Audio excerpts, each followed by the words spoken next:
Glória a Deus. Os nossos pequeninos, eu acho que não desceram ainda? Não? Cadê as profs? Estão descendo.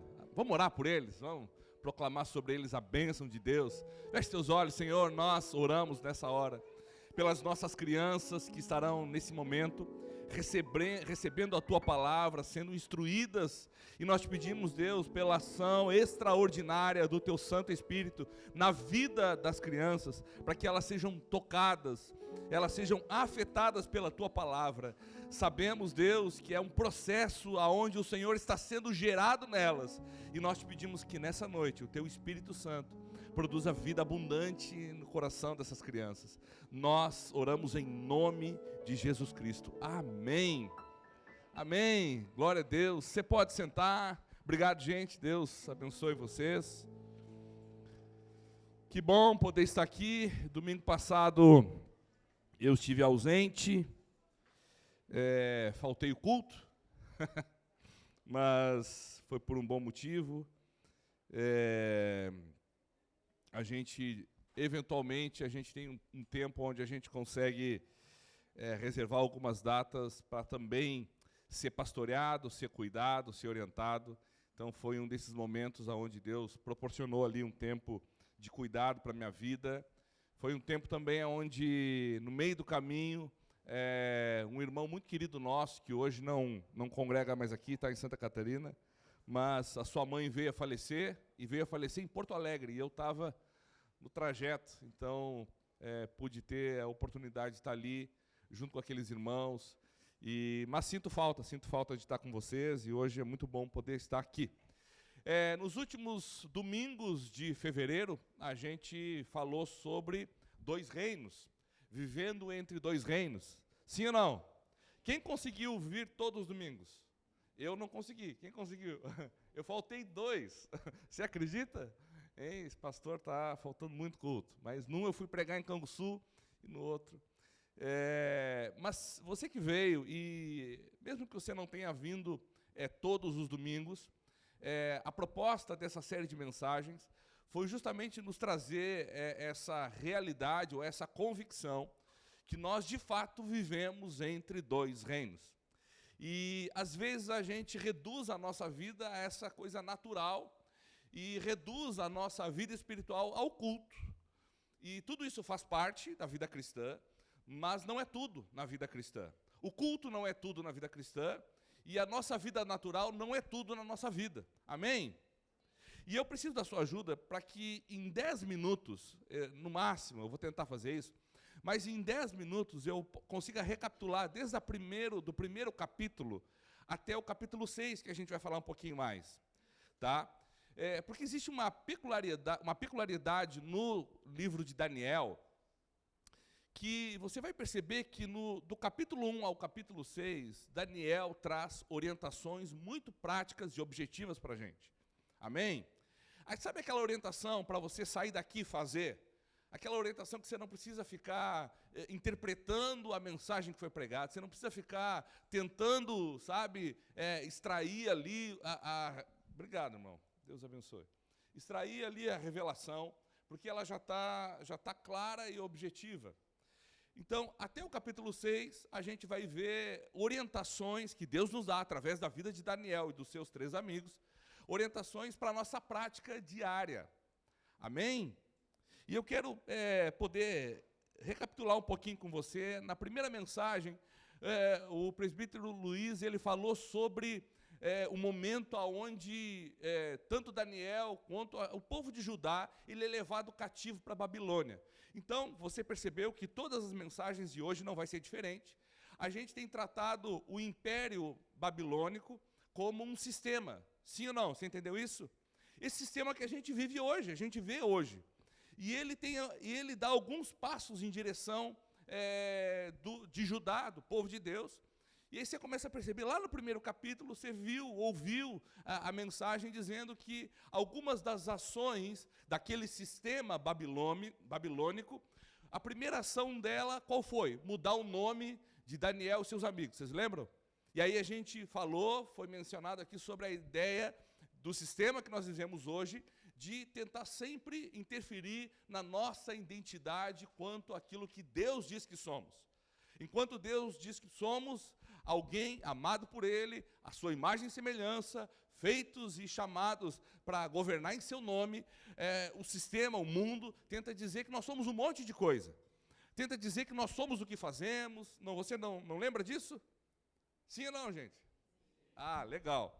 Também na primeira mensagem, você ouviu ser dito que Daniel e seus amigos fizeram uma escolha. Diante deles foi posta a possibilidade deles comerem dos manjares do rei, daquilo que era proposto por aquele sistema, e eles decidiram não. Eles entenderam que o alimento que eles precisavam, em primeira instância, vinha dos céus. Não é só de pão que o homem vive, mas da palavra que procede da boca de Deus. Então nós percebemos que aquela atitude ali deles escolherem a comida que eles iriam comer, nos traz uma mensagem objetiva de que às vezes nós somos convidados a nos alimentar, e entenda que no capítulo 1, quando está falando ali de alimento, é satisfação. A gente é convidado nos tempos de hoje a nos satisfazer com o que satisfaz todo mundo. E aí todo dia você ouve aquela mensagem, não, para você estar satisfeito, você tem que ter o tipo de carro tal, a roupa tal, você tem que ir a tais lugares, ter tal celular, ter tal formação, isso te satisfaz. Mas não é disso que eu e você vivemos, mas sim da palavra que procede da boca do nosso Criador. Amém? Vamos avançar? E aí, no capítulo 1, a gente tem algumas respostas que Daniel e seus amigos nos dão, respostas bem objetivas. Eles lembram que tem um Deus em meio aos vales. Eles foram cativos, eles foram tirados, foram levados cativos, foram tirados do seu povo, mas ainda assim, eles lembram que tem um Deus. Tentaram mudar a identidade deles, tentaram mudar o que eles comiam, mas eles ainda lembram que tem um Deus que se revela em meio a dificuldades. Esse talvez seja o princípio mais objetivo que nós vemos no capítulo 1. No capítulo 1 também vemos um princípio objetivo que diz, olha, que eles escolheram não se contaminar. Fizeram uma escolha, não vamos comer do que o rei come, não vamos comer do que a Babilônia come, não vamos nos alimentar do que aquilo que esse mundo se alimenta. É uma escolha, sim ou não? Beleza. Capítulo 2, eu que trouxe a mensagem, eu falei sobre que um sistema perturbado, ele mata pessoas. Em meio a muitas vozes, em meio a muito barulho, as pessoas, sem saber para onde vão, morrem. Você lembra que aquele rei, Nabucodonosor, tem um sonho, e ele vê uma estátua, a estátua é toda dividida entre bronze, barro, e aquilo deixa ele ansioso, perturbado, ele não consegue descansar, e aquela perturbação se transfere num desejo de morte por todo mundo que está à volta. A perturbação que esse sistema vive, o mundo pós-moderno, o mundo de hoje, aonde várias vozes estão dizendo para onde se deve ir, essa perturbação produz morte. E é o que a gente vê no texto, a gente vê que eles naquele período, porque o rei não tinha a resposta para aquele sonho perturbador que ele teve, ele disse, olha, se ninguém trouxer a resposta, todo mundo morre. Vocês lembram? Mas a gente consegue ver que Daniel deu algumas respostas práticas. Ele deu algumas respostas que são objetivas, que, como eu disse, você pode sair daqui e fazer. Uma delas que ele deu, ele busca informações. Quando no capítulo 2 você vê, e Daniel ouve o rumor de que o rei baixou um decreto, que quem não trouxesse para ele a revelação do sonho ia morrer, Daniel procura saber o que está acontecendo. Vou saber melhor da história. A gente, por mais que venhamos a caminhar na verdade, nós somos um povo muito mal informado, gente. Às vezes nós estamos lutando lutas que nós não conhecemos o nosso adversário. Você tem inimigos que você não conhece, porque você não gasta tempo tentando entender o que está acontecendo à sua volta. A gente tende a viver de modo reativo, reagindo às situações. Mas o texto mostra, e você vai encontrar isso lá no capítulo 2, no verso 15 e 16, que Daniel vai tentar saber, mas o que está acontecendo? Me explica melhor. E aí Daniel tem um panorama certo do que está acontecendo. Olha, Nabucodonosor teve um sonho, ele endoidou. E ele disse que se ninguém trouxer a revelação, ele vai matar todo mundo que é metido a sábio aqui no reino. Procure saber quem são os seus adversários. Procure ser um crente, um cristão informado. A gente tem na palavra de Deus, o próprio Senhor nos dizendo que às vezes nós pedimos e não recebemos porque estamos pedindo mal, estamos pedindo errado. Nós nem sequer sabemos às vezes, o nosso adversário. Às vezes você está endoidando de brabo com alguém, achando que a sua luta é contra esse alguém. E a palavra de Deus diz que a nossa luta nunca é contra carne e sangue. Nunca é contra pessoas. Mas existem forças espirituais que regem o mundo. E aqui Daniel deixa isso claro, de forma muito objetiva. Daniel, ele não hesita em buscar intercessores, ele não luta uma luta só, bem como a gente faz, né? A gente só vai buscar a ajuda de alguém quando já está muito mal. Mas o que a gente percebe nesse texto é que quando Daniel ouve essa história, o rei vai matar quem não trouxer a revelação do sonho dele, ele procura saber o que está acontecendo, e ele procura os amigos dele e diz, olha, estou com um problema, vamos orar, intercedam.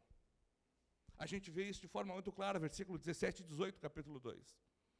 E é um princípio muito claro e objetivo. Sempre que você tiver dificuldades, cerque-se de pessoas, compartilhe os seus problemas. A Bíblia diz que nós podemos fazer isso. Amém? O terceiro passo, que a gente vê de forma muito clara, é Daniel orando. A Bíblia diz que Deus dá a ele a visão do sonho. O rei que teve o sonho, mas Deus dá a resposta para Daniel. E como é que a gente sabe? O texto não mostra ali Daniel orando, mas lá no capítulo 6, a gente vai ver que Daniel tinha uma prática de oração de 3 vezes por dia, no mínimo. Ele parava tudo que ele estava fazendo e ele ia orar. Então, Daniel orava todo dia. E naquele dia, Deus resolveu falar com ele. Então, no capítulo 2, a gente vai ver Deus respondendo a Daniel numa visão. Então, Daniel orou, Deus respondeu, e ele celebra, você percebe isso no verso 20, Daniel celebrando um Deus que deu a resposta dos sonhos. No capítulo 3, o texto avança, a gente não pregou sobre o capítulo 3, mas se você ler Daniel, capítulo 3, você vai ver que no capítulo 3, o rei Nabucodonosor ergue uma estátua com 27 metros de altura, 2,70 metros de largura. De quem que ele ergue essa estátua? Dele mesmo. E isso mostra que esse sistema que está representado aqui pela Babilônia, ele é um sistema que ele não impede você de adorar a Deus, porque o desfecho dessa história é que Nabucodonosor ergueu aquela estátua enorme, numa planície. Então imagina um lugar plano, só aquela estátua de quase 30 metros de altura, e alguém tem a brilhante ideia de dizer, olha, quando tocar um instrumento, todo mundo tem que ir lá e se prostrar a essa estátua. O Nabucodonosor ouve aquilo, e havia uma ideia muito miscigenada assim de senhor e rei, eles se entendiam como uma divindade sobre a terra. Ele gosta daquilo. E ele diz, é verdade, eu acho que sempre que tocar o som da harpa, do cítaro, a pessoa tem que ir lá e se prostrar. O que acontece? A Bíblia fala que esses jovens, pelo menos aqui o texto mostra os 3, Daniel não entra na história, mas os 3 jovens que vieram de Judá, que desde o começo do primeiro capítulo de Daniel são protagonistas dessa história, eles não se curvam. Imagina, todo mundo curvado, uma planície, todo mundo se prostra, fica 3 caras em pé assim. Será que eles foram vistos? Muito rapidamente eles foram vistos. E a Bíblia diz que esses jovens, por conta dessa postura, eles são lançados numa fornalha, que foi aquecida de forma extraordinária, ela foi aquecida. E a Bíblia conta que esses homens lançados na fornalha, eles vivem uma experiência extraordinária. O que a gente aprende quando a gente olha para esse sistema é que nunca a Babilônia impediu os judeus ou os hebreus de adorarem ao Deus único. Mas ela também pediu que eles adorassem o rei. Você e eu não somos impedidos de adorar a Deus, mas nós somos convidados por esse sistema a também nos prostrarmos diante de outros deuses. E aí o que a gente vê de resposta prática desses homens, eles não se dobraram. Eles não negociaram. Para eles, há um só Deus, é um só digno de ser adorado e louvado, e eles não se prostraram. Outra coisa que nós aprendemos de forma prática com esses 3 jovens, eles não fugiram da fornalha. Toda vez a gente quer fugir dos problemas, não é verdade? É isso que nós aprendemos aqui no capítulo 13. Eles não fugiram da fornalha. Mas por que eles não fugiram da fornalha? Na fornalha eles tiveram, você vai acompanhar o texto, você vai perceber que no texto ali eles foram lançados, amarrados na fornalha. Mas quando o rei vai olhar, eles estão livres dentro da fornalha e caminhando. E agora não eram mais 3, mas 4. O que eu aprendo de forma muito objetiva e prática quando eu olho para esse texto? Momentos de fornalha, geralmente eles rompem de fato as nossas amarras. Eles nos liberam para viver outras coisas. E outras coisas aqui que esses jovens viveram, eles caminharam com o Filho dos deuses, como a palavra diz aqui, o próprio Senhor andou com eles. Quando que esses jovens tiveram a experiência de andar com o Senhor dos Senhores, em meio à fornalha? Esse sistema convida a gente a não enfrentarmos as fornalhas, não enfrentarmos dificuldades. É uma vida de escapismo. Sim ou não?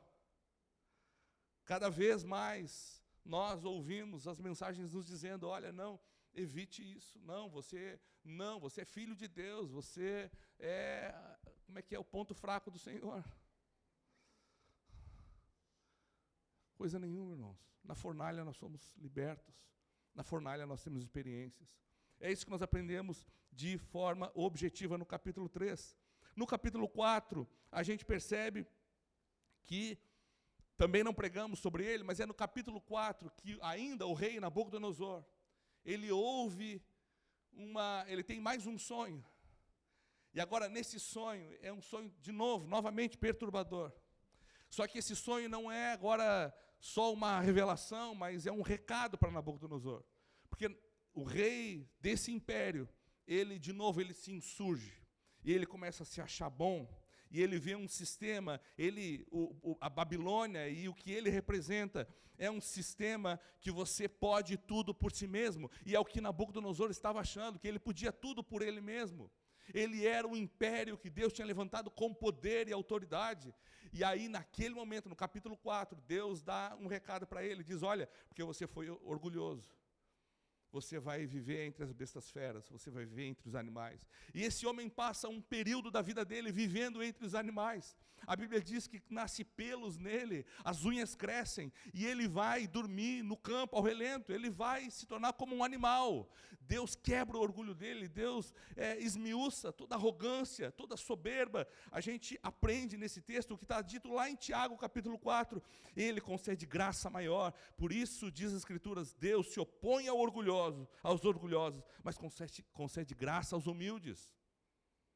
Esse sistema que nos é apresentado como um reino, esse sistema, ele propõe a mim e a você, vai lá, filhinho, você consegue fazer tudo sozinho, você não precisa de ninguém não, que as pessoas te traíram, esquece as pessoas, o sistema te traiu, esquece o sistema, que a igreja não foi aquilo que você gostaria que fosse, esquece a igreja, e vai vivendo, orgulhosamente, presunçosamente, altivamente, vai vivendo pela tua força, pela tua expertise, pela tua habilidade, pelo teu governo, pelo que você pode. É isso que a gente encontra no capítulo 4. E a resposta objetiva nesse capítulo 4 é Deus chegando e quebrando o orgulho do rei. No capítulo 5, a mensagem que vocês ouviram no domingo passado, presbítero Tiago, aonde mostra um rei irreverente, um rei que não teme. Esse sistema, e agora já não é mais babilônico, é medo-persa, já é a transferência dos babilônios, está entrando outro governo que também representa o que a gente vê hoje. Esse sistema, ele é um sistema irreverente, que não teme a Deus. O que você ouviu domingo passado ser pregado aqui, desse altar?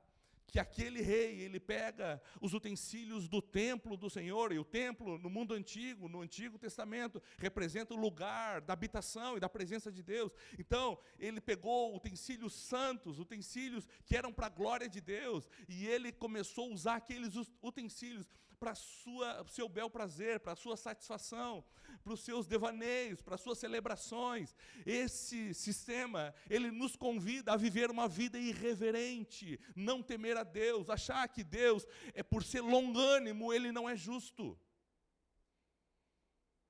Por ser um Deus de paciência, Ele nunca vai ajustar as contas com a gente. E o que nós aprendemos nesse texto é que quando Daniel vai lá para responder àquele rei, o que aquela mãozinha significava, aquelas palavras mené, mené, tekel, persim, parsim, quando Daniel vai lá responder aquilo para ele, você lembra que aquele rei começa a oferecer para ele, não, eu vou te dar, você ouviu isso domingo passado, né?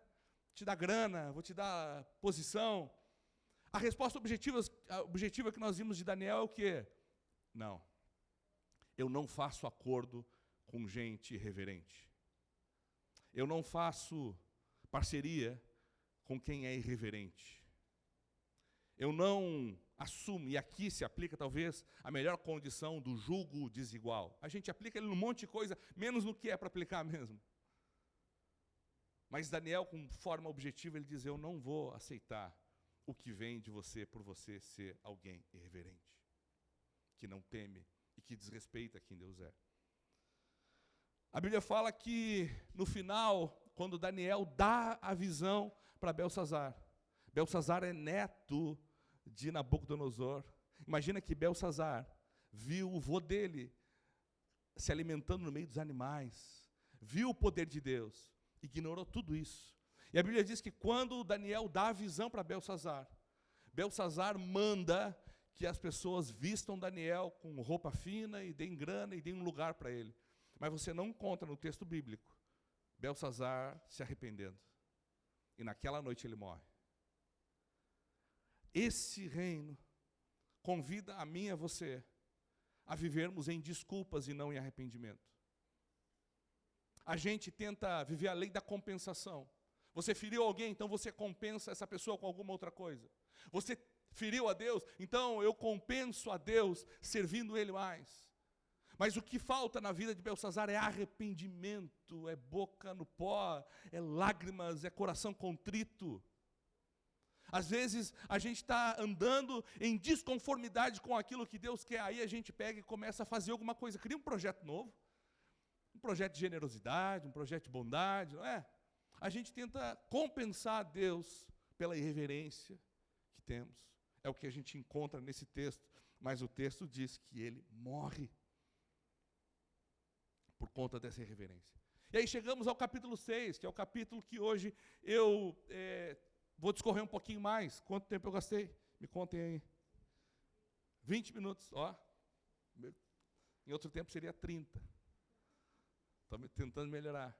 Mas no capítulo 6, o que a gente encontra? A história, se você depois dedicar um tempinho de leitura, é a história de Daniel na cova dos leões. Amém?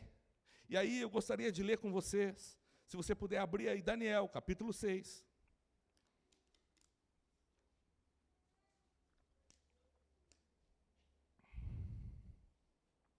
Nós vamos ler do verso 1 ao verso 5.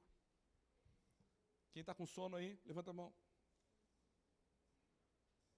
Bate nele aí, então, irmão.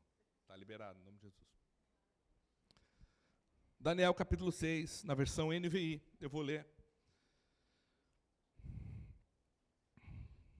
Amém? Diz assim: Dário achou por bem nomear 120 sátrapas para governar todo o reino, e designou 3 supervisores sobre eles, um dos quais era Daniel. Os sátrapas, imagine aqui uns prefeitos, tá? Sátrapas aqui traduza por prefeitos e Daniel como um governador, imagina assim. E designou 3 supervisores sobre eles, um dos quais era Daniel. Os sátrapas tinham que prestar contas a eles para que o rei não sofresse nenhuma perda. Ora, Daniel se destacou tanto entre os supervisores e os sátrapas por suas grandes qualidades que o rei planejava tê-lo à frente do governo de todo o império. Diante disso, os supervisores e os sátrapas Procuraram motivo para acusar Daniel em sua administração governamental, mas nada conseguiram. Não puderam achar nele falta alguma, pois ele era fiel. Não era desonesto nem negligente. Finalmente, esses homens disseram: jamais encontraremos algum motivo para acusar esse Daniel, a menos que seja algo relacionado com a lei do Deus dele. Amém? Você pode fechar os seus olhos? Vamos orar? Senhor, nós estamos diante da Tua palavra, ela é poderosa, viva, eficaz. Ela tem poder, Deus, para saciar a nossa fome, ela tem poder, Deus, para confrontar o nosso pecado, mas ela tem poder também para apontar um caminho de vida e paz diante da Tua presença. É o que nós te pedimos nessa noite, que pelo Teu Santo Espírito sejamos conduzidos por Ti e possamos, em tudo, sair daqui diferente de como chegamos. Nós oramos em nome de Jesus Cristo. Amém. Amém. O próprio nome Dário já é o primeiro imperador desse reino medo-persa. Já não é mais os babilônios, eles caíram, e entrou esse novo império, que está lá descrito naquele sonho do Nabucodonosor, da estátua que tinha partes diferentes do seu corpo. Depois você lê lá o capítulo 2. Mas esse já é o segundo reino que vem. E o Dário, a palavra Dário, lá do original, ela é uma mistura entre senhor e rei. Imagina que esse era o título que ele carregava. Ele era visto como senhor e rei. Então, tinha uma confusão muito grande também sobre ele ser visto como um deus na terra. De novo, a gente, quando olha para esse contexto, os medo-persas, também eles não tinham problema que os hebreus adorassem ao Deus de Israel. Mas, em contrapartida, eles também tinham que adorar e se render ao Deus dos medo-persas, ou pelo menos ao imperador. E quando a gente começa a olhar para esse texto aqui, a gente começa a perceber, a primeira coisa que a gente percebe é que bom testemunho, ele não provê redenção. Às vezes a gente acha que um bom testemunho nos livra do mal. Um bom testemunho nos livra das ciladas. Um bom testemunho nos livra das dificuldades. Você vai perceber aqui, e eu li só até um momento, mas se a gente continuar lendo, você vai perceber que Daniel, embora sendo alguém comprometido, fiel, íntegro, fazendo tudo do jeito certo, ele era alguém que governava bem, ele era fiel às responsabilidades que ele tinha, fiel a Deus. Ainda assim, ele tinha à sua volta pessoas que nutriam, sabe, literalmente, a Bíblia nos vai fazer perceber isso, nutriam ódio por ele. Ódio a ponto de fazer uma cilada para jogar ele dentro de uma cova com leões.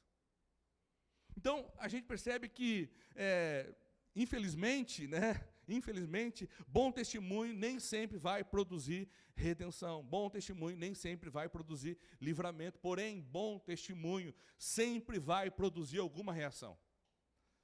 Sempre. Sempre, se você der um bom testemunho, alguma reação vai acontecer. Seja a reação de você começar a perceber os inimigos de Deus, porque eles começam a se manifestar, ou seja a reação de você saber o que fazer no próximo passo. Mas essa é uma questão muito clara nesse texto que nós percebemos. Eu não vou ler todo o texto, mas a partir do momento onde nós vimos, alguns homens se juntam, os colegas de trabalho dele, os colegas de trabalho de Daniel, os outros sátrapas, os outros governadores, eles se juntam e embolam um plano. Eles dizem, bom, se o cara é tão íntegro, tão fiel, tão certinho, a gente não vai conseguir pegar ele no dia a dia, mas a gente consegue pegar ele se nós armarmos uma cilada para ele, e aí eles armaram uma cilada política para Daniel.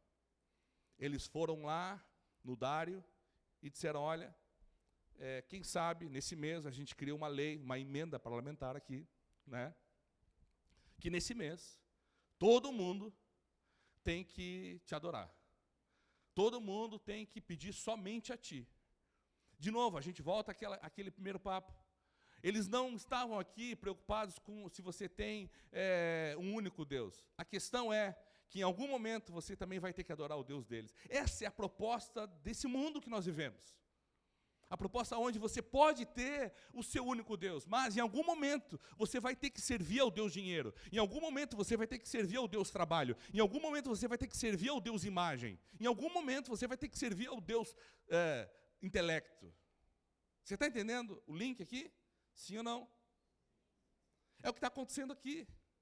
De repente, por um período, aí eu ouço isso de forma muito clara. Não, pastor, é esse tempo é o tempo que eu tenho que trabalhar muito, eu tenho que me dedicar muito, talvez só 30 dias. Só 30 dias eu vou me render a um outro Deus. Aí a gente vê a postura de Daniel diante disso. O texto vai desenrolar, e aí, de novo, Daniel, por ser alguém tão íntegro, aí esses homens chegam no rei e dizem, olha, vamos fazer essa lei, e vamos fazer essa lei segundo os medo-persas, ou seja, uma lei que um medo-persa promulga, ela não pode ser quebrada por ninguém. Então eles amarraram uma cilada tão bem amarrada, quase que nem os nossos pedágios que a gente tem aqui, né? Não tem como tirar isso daqui nunca na vida, né? Mas foi um negócio tão bem feito. Tem alguém do pedágio? Perdão, irmão. Um pouco mais, eu tenho meio de ganha-pão, né? Mas o negócio é tão bem amarrado que não tem como quebrar. E foi feito assim, tão bem ajustado que não tinha como quebrar. E aí o rei, por mais que gostasse de Daniel, ouviu falar desses mesmos homens que criaram essa lei, ouviu falar que Daniel, como de costume, ele ia para o seu quarto, abria a janela para Jerusalém, e ele lá, 3 vezes ao dia, ele orava ao Deus dos hebreus. Isso chega aos ouvidos do rei, e aí o rei chama Daniel, e começa uma conversa com Daniel. E Daniel, vamos tentar resolver isso aí, cara. Vamos tentar ajustar isso aí, vamos tentar melhorar isso aí. E aí você vai perceber que lá no versículo 10, se não me falha a memória, deixa eu ver se é. Quando Daniel soube que o decreto tinha sido publicado, foi para casa, olha só o verso 10, foi para casa, para o seu quarto, no andar de cima, cujas janelas estavam para Jerusalém, e ali fez o que costumava fazer. Daniel não orou mais, não orou menos, porque o rei criou um decreto que quem orasse a outro Deus ia ser... Daniel continuou orando o que ele sempre orava. Como o texto diz aqui, ele fazia isso costumeiramente, como ele costumava fazer 3 vezes por dia. Ele se ajoelhava e orava.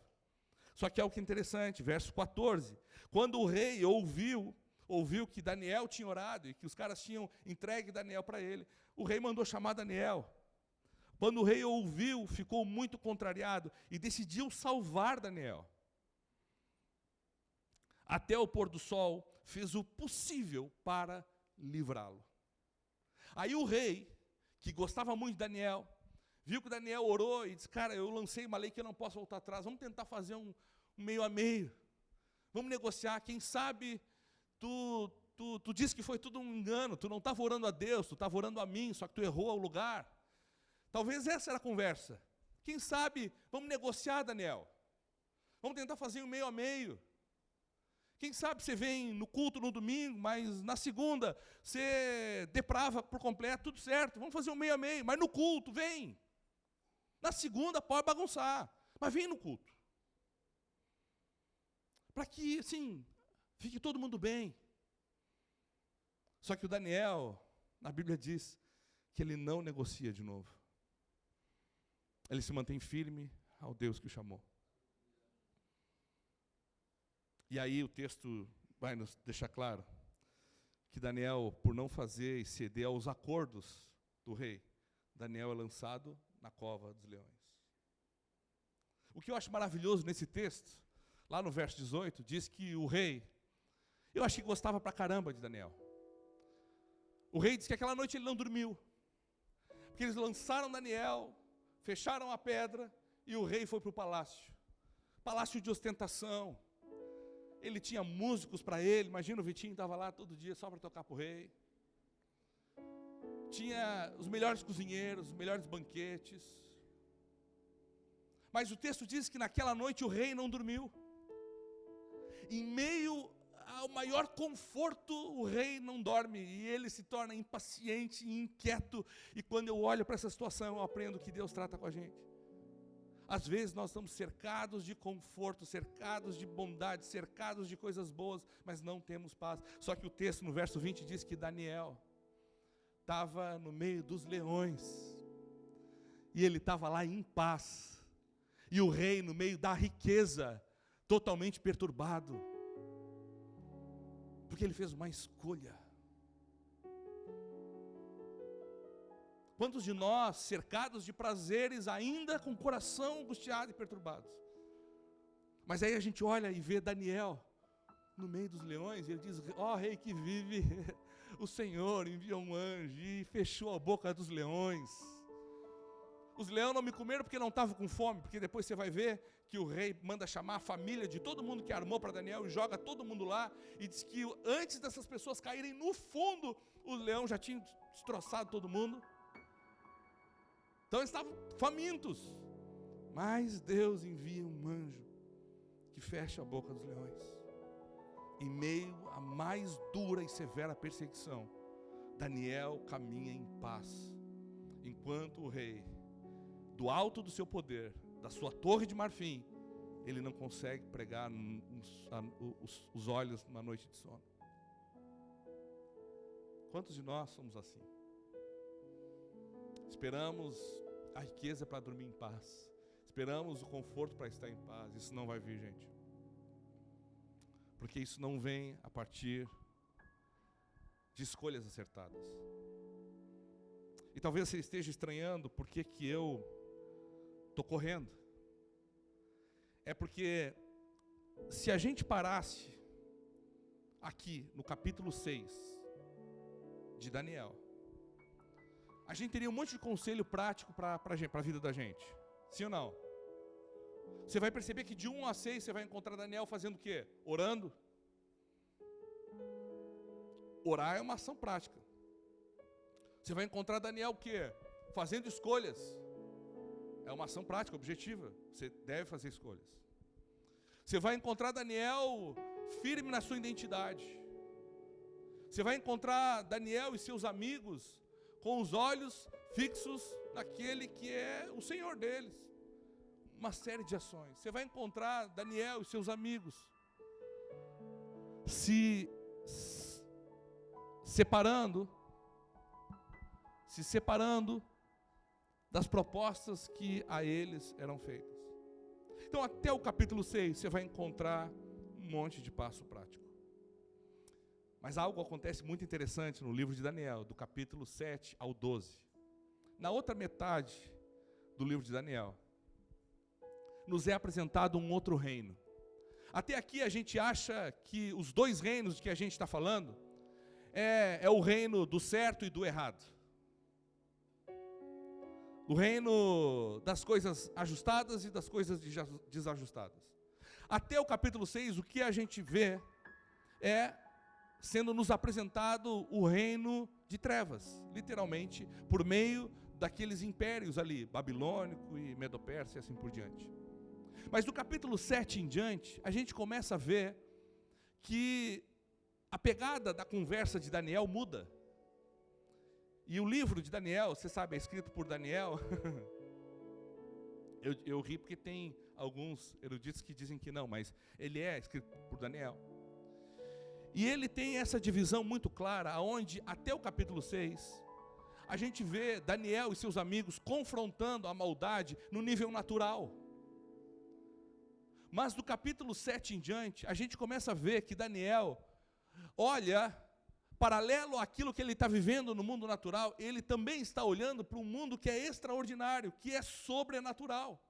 Quando você vai para o capítulo 7, e eu quero fazer isso de propósito, olha só, capítulo 7, no primeiro versículo do capítulo 7 diz assim: no primeiro ano de Belsazar, rei da Babilônia, Daniel teve um sonho.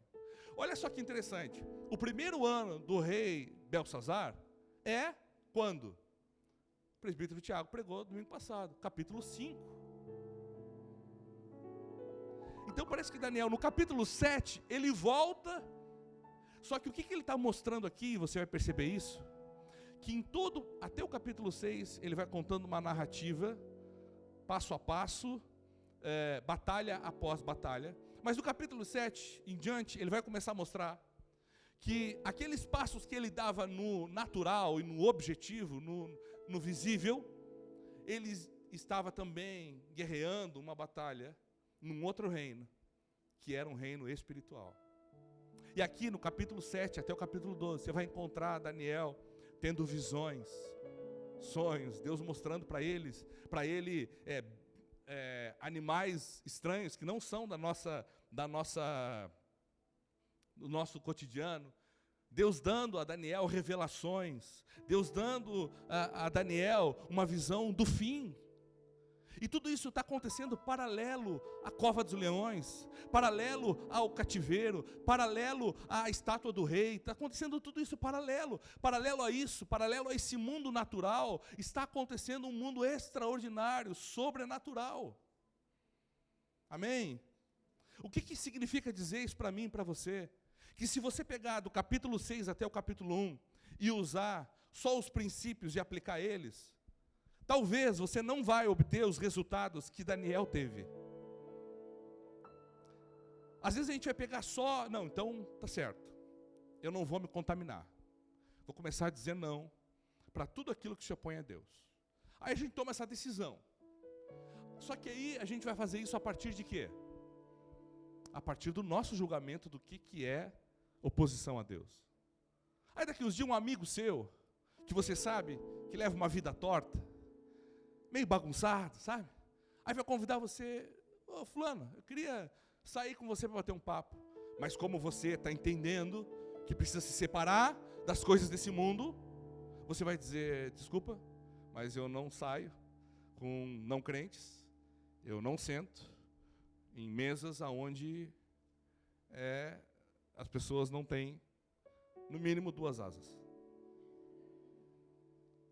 Essa é a questão.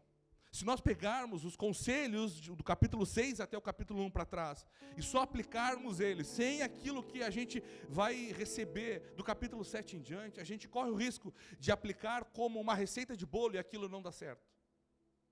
Porque o que a gente vai perceber de forma extraordinária é que, paralelo a todas as experiências que Daniel e seus amigos vinham vivendo, eles vinham cultivando uma vida aonde eles estavam construindo algo no sobrenatural, algo no extraordinário, algo no invisível. Amém?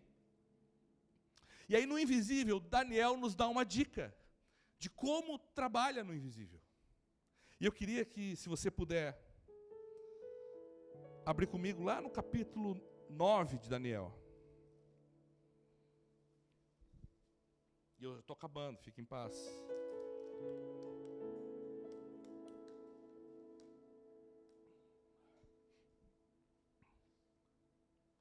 Então, capítulo 7 e o capítulo 8, Daniel começa a ter algumas visões do fim. Ele começa a ter algumas visões dos reinos que viriam. Isso tudo começa a deixar Daniel, sabe, tenso. E eu vou ler só para você aqui o momento. Eu, Daniel, versículo 27 do capítulo 8, diz assim, não precisa abrir. Eu, Daniel, fiquei exausto e doente por vários dias. Depois levantei-me e voltei a cuidar dos negócios do rei. Fiquei assustado com a visão. Estava além da compreensão humana. Então, paralelo àquele homem que era fiel, vocês lembram lá que os caras não conseguiram achar nada errado nele? Não era só porque ele era zeloso. Não era só porque ele era um cara que chegava cedo no trabalho. Não era só porque era um cara que fazia a missão dele. Mas era um cara que estava tendo dia após dia experiências num lugar secreto.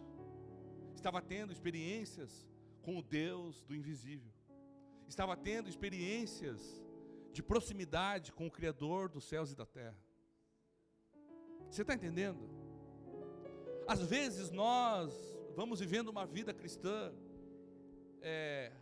seca, árida, porque nós achamos que a nossa vida cristã é simplesmente pegar conselhos e aplicar, pegar conselhos e aplicar, pegar conselhos e aplicar. Aí você vê lá, eu sei de uma pessoa que ela separa 10% da grana dela e dá todo mês, e olha, ela está prosperando. Eu vou fazer isso também. Aí você vai, separa 10%, você não entende por que está fazendo, e aí você começa a ver que a coisa nada muda. Porque junto disso, existe um coração de devoção. Junto do jejum, junto do vir ao culto, junto da leitura da palavra, existe um coração disposto a entender o Deus dessa palavra, o Deus desse culto, o Deus que move de forma invisível nessas coisas. A gente começa a ver, no capítulo 9, a gente começa a entender um pouquinho por que Daniel era tão usado. Porque quando Daniel começou a receber aquelas visões, o capítulo 9, ele vai dizer que Daniel ora. E a oração de Daniel não é uma oração de se recomendando, mas é alguém que, quando ele chega diante de Deus, ele começa a confessar os seus pecados e os pecados do seu povo. Daniel não chega nesse outro reino, e no capítulo 7 em diante está falando desse outro reino que é espiritual. Daniel, quando vai olhar para esse outro reino, Daniel não chega nesse outro reino aplicando princípios. Daniel chega nesse outro reino vivendo humildade, se quebrantando, dizendo: Deus, nós pecamos contra o Senhor, nós não somos dignos de ser chamados de teu povo, nós não merecemos, nós nos arrependemos, nós não chegamos lá, nós não somos tão bons quanto nós achamos que somos. E aí ele começa a orar, e ele começa a dizer: Senhor, Tu és justo, nós somos maliciosos. Nosso coração, nossa garganta, ela é cheia de malícia e de maldade. Mas Tu és justo, Tu és bondoso. E ele começa a discorrer no capítulo 9, um momento de oração. E no final da sua oração, olha o que ele diz lá no verso 18 do capítulo 9: inclina os teus ouvidos, ó Deus, e ouve. Abre os teus olhos e vê a desolação da cidade que leva o teu nome. Não te fazemos pedidos por sermos justos. Olha só, nós não estamos te pedindo, Deus, Daniel, dizendo para Deus: Deus, eu não estou te pedindo porque eu tenho sido um bom funcionário. Eu não estou te pedindo porque eu tenho sido aqui, eu sou um exilado. Eu não estou te pedindo por nada disso. Nós não te pedimos, fazemos pedidos por sermos justos, mas por causa da tua grande misericórdia. É por essa grande misericórdia que nós chegamos até Deus. Senhor, ouve. Senhor, perdoa. Senhor, vê e age. Por amor de Ti, meu Deus, não te demores, pois a Tua cidade, o Teu povo, levam o Teu nome. Olha o coração. Olha o que ele está construindo num outro reino. Quando ele vai para a Cova dos Leões, é com esse Deus que ele vai. É com o Deus que ele conhece no secreto, é com o Deus que ele conhece nas orações, é com o Deus que ele conhece na intimidade. É por isso que nós somos convidados nesses dias a viver entre dois reinos, de forma simultânea. Você não é convidado para aplicar princípios somente. Você não vai, literalmente, e aqui eu não tenho medo de estar cometendo uma heresia, você não vai se separar desse mundo pela força do seu braço. Saiba disso. Sabe por quê? Porque santificação, que é o processo onde você se separa desse mundo, ele é um processo que depende da sua ação, mas primordialmente depende da ação do Espírito Santo de Deus. Está entendendo? O que nós, nesses 4 domingos, tentamos encorajar a igreja é a perceber que o que você trabalha no seu mundo natural precisa também ser construído no mundo sobrenatural, extraordinário. Existem 2 dimensões que você precisa se envolver.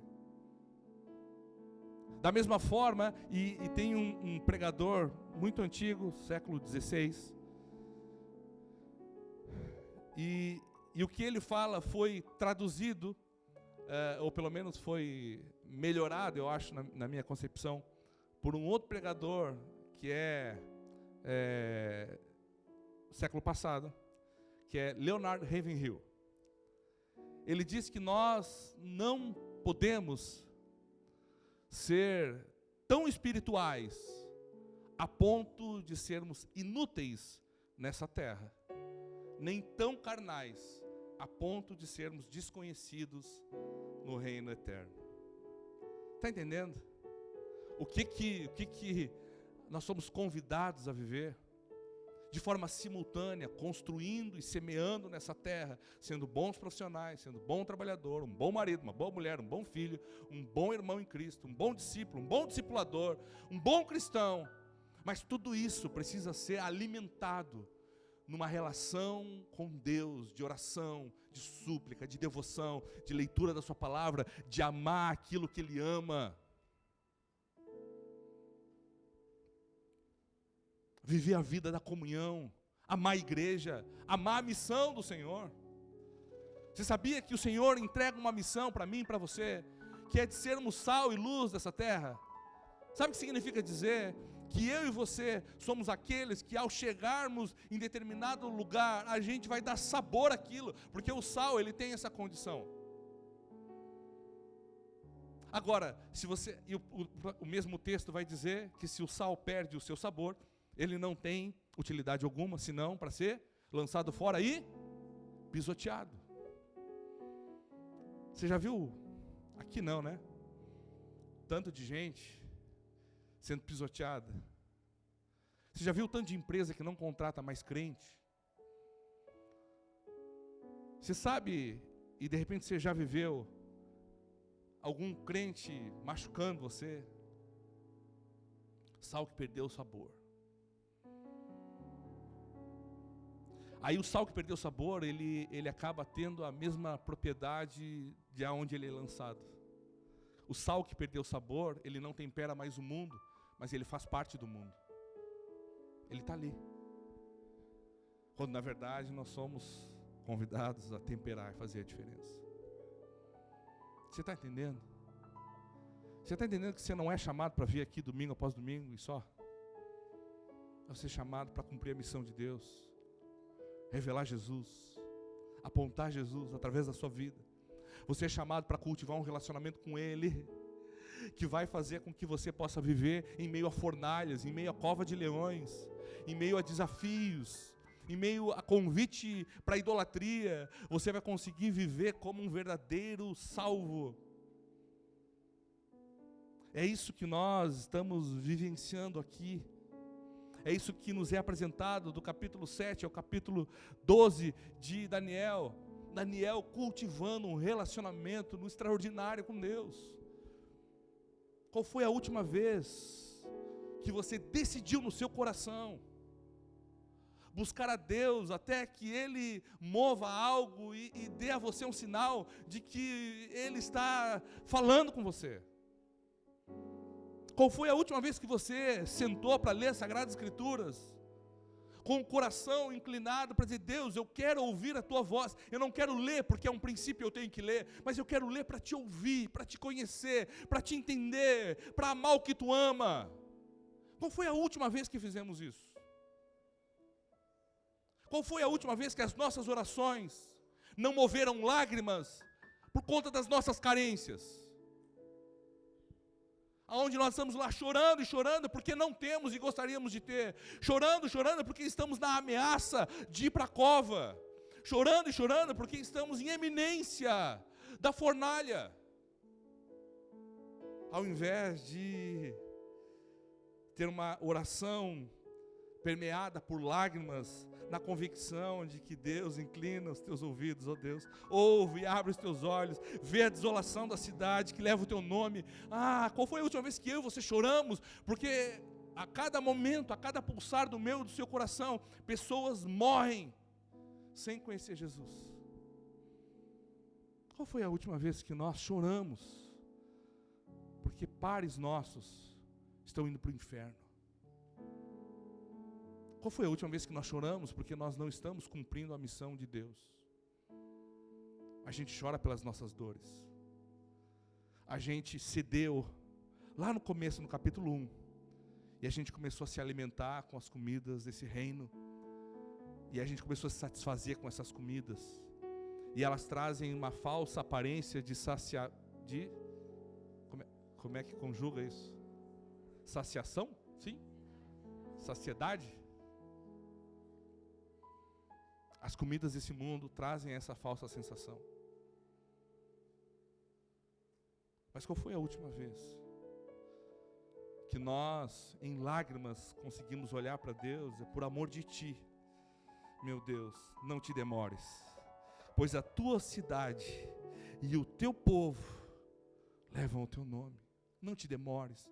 Não te demores para te manifestar em Pelotas. Não te demores para te manifestar na minha casa. Não te demores. Qual foi a última vez? Faça uma avaliação do seu coração. Eu não estou aqui para julgar você, eu estou aqui para pregar para mim. Não ache você que eu estou do alto, achando que... Não, de fato não. Mas qual foi a última vez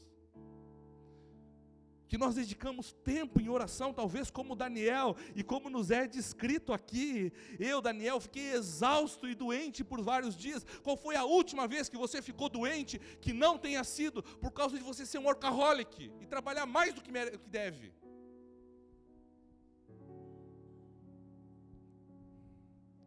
Porque aqui mostra um homem que ficou doente, porque viu seus pares pedrecendo, que ficou doente, porque ele estava em face do Deus Altíssimo, porque ficou doente, porque ficou recebendo visões acerca do fim, coisas maiores que ele, não coisas para ele. Qual foi a última vez que eu e você estivemos exaustos por fazer a vontade de Deus?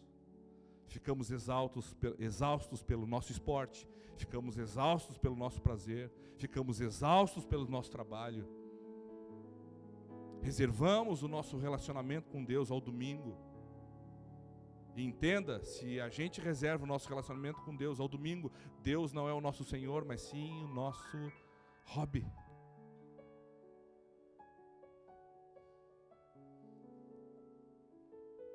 Temos dois reinos. E eles acontecem simultaneamente. Agora, o que você constrói no reino espiritual te habilita para você viver no reino natural. Saiba, pessoas frustradas nesse reino são derrotadas lá primeiro. Amém? É importante a gente entender isso. Eu quero convidar você a se colocar de pé.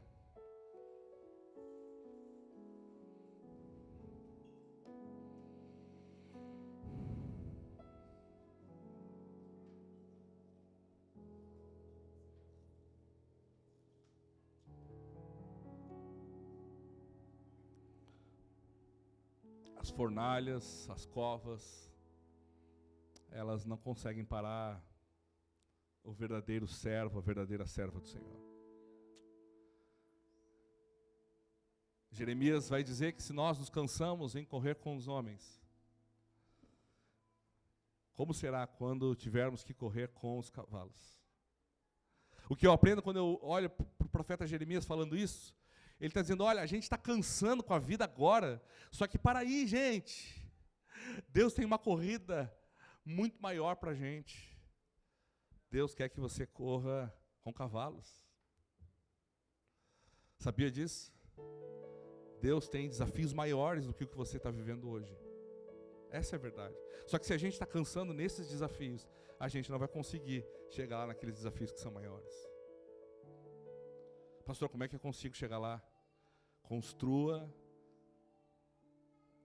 na sua vida, no seu reino espiritual, construa no seu relacionamento espiritual com Deus, construa intimidade com Ele, construa confiança, construa isso que nós encontramos na vida de Daniel aqui. A Bíblia diz, e eu quero encerrar lendo isso, no capítulo 10, do versículo 11 ao 13, diz assim: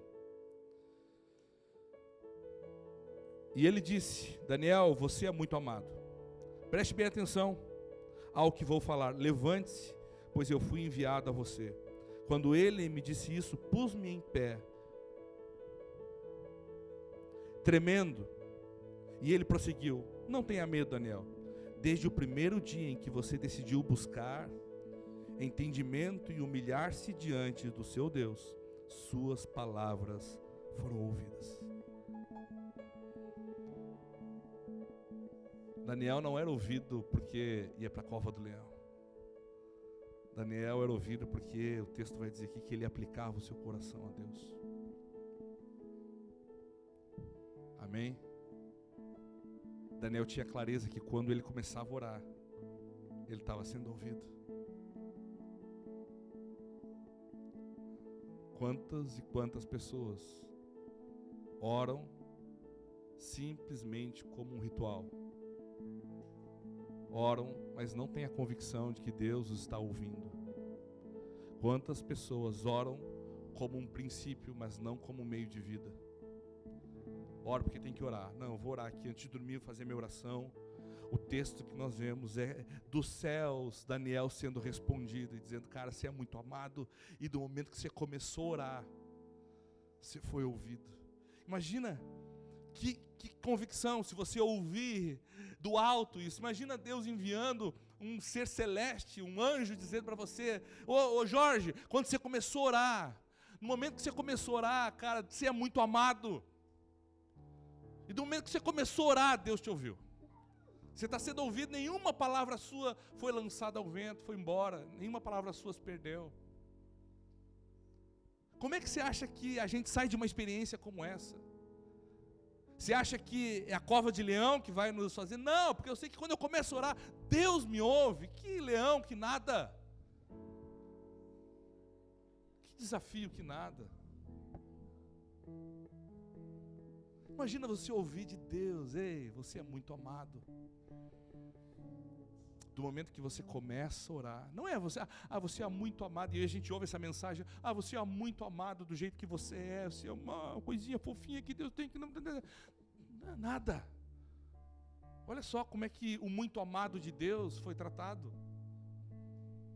O muito amado de Deus enfrentou uma cova. O muito amado de Deus enfrentou perseguição. Você é muito amado de Deus, você é muito amada de Deus, mas você vai enfrentar desafios. E se você estiver vencendo no reino espiritual, você vai vencer nesse reino. Agora, se você for um fracassado ou uma fracassada no reino espiritual, você será fracassado nesse reino. Pastor, parece duro você se falar assim, mas é assim mesmo, irmão. Porque a sua cidadania é do céu.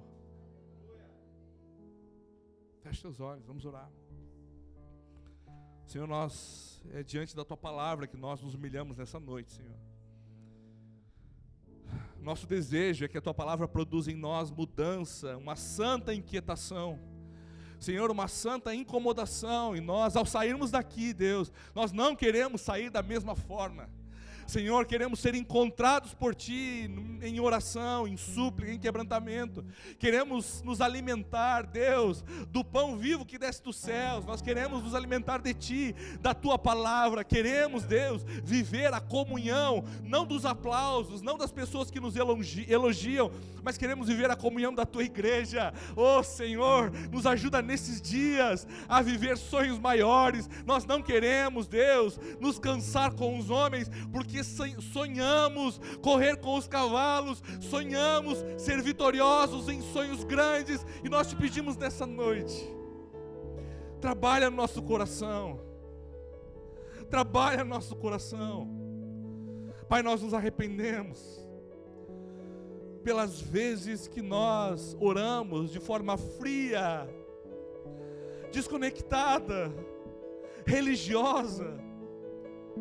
Pai, nós nos arrependemos pelas vezes que nós não abrimos mão de que o Senhor seja o nosso Deus, mas também nos prostramos a outros deuses. Tem misericórdia. Tem misericórdia. Quando idolatramos o dinheiro, quando idolatramos o nosso tempo, quando idolatramos o nosso corpo, quando idolatramos, Senhor, o nosso intelecto, tem misericórdia. Nós nos arrependemos nessa noite. Perdoa-nos, Senhor. Nós nos humilhamos diante de Ti. Senhor, que que adianta, Senhor, nós sermos conhecidos nessa terra, mas um completo desconhecido nos céus? De que adianta, Senhor, a nossa voz ecoar em meio aos homens, mas ser uma completa desconhecida para o Senhor? Todo o nosso orgulho, Senhor, quebra nessa noite. Nós, Senhor, nos humilhamos diante de Ti. Nós não fomos trazidos aqui pelo Teu Espírito Santo para sermos amaciados. Nós não fomos trazidos aqui pelo Teu Espírito Santo para simplesmente recebermos, Senhor, um carinho. Nós, de fato, precisamos de vida. E a vida, Senhor, que provém do Senhor, passa pela Tua palavra, pelo Teu alimento. Nós cremos que o Senhor disciplina, repreende o filho que ama.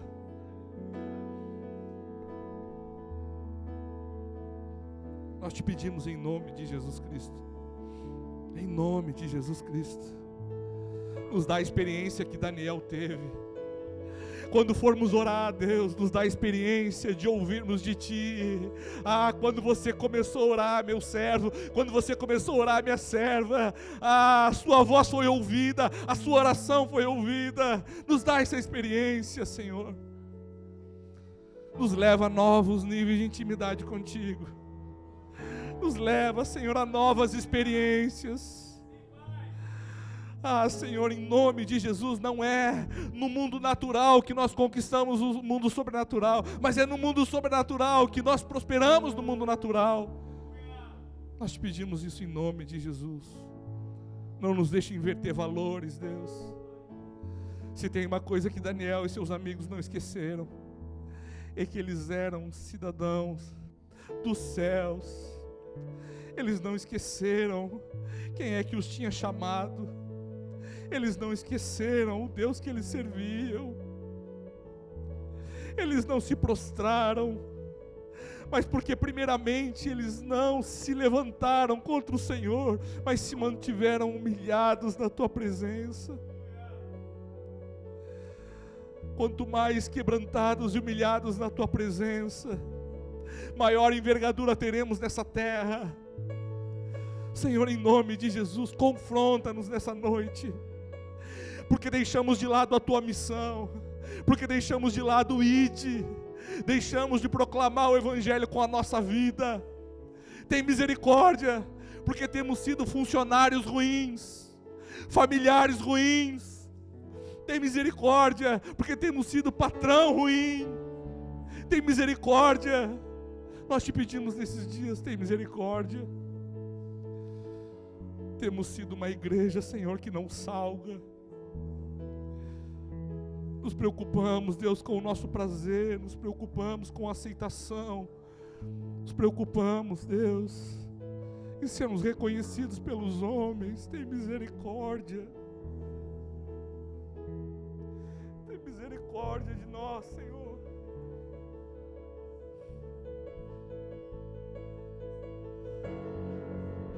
Estamos vendo os nossos filhos se perderem. Estamos vendo uma geração se perder. E ainda assim estamos acumulando os tesouros nessa terra. Tem misericórdia de nós, Senhor.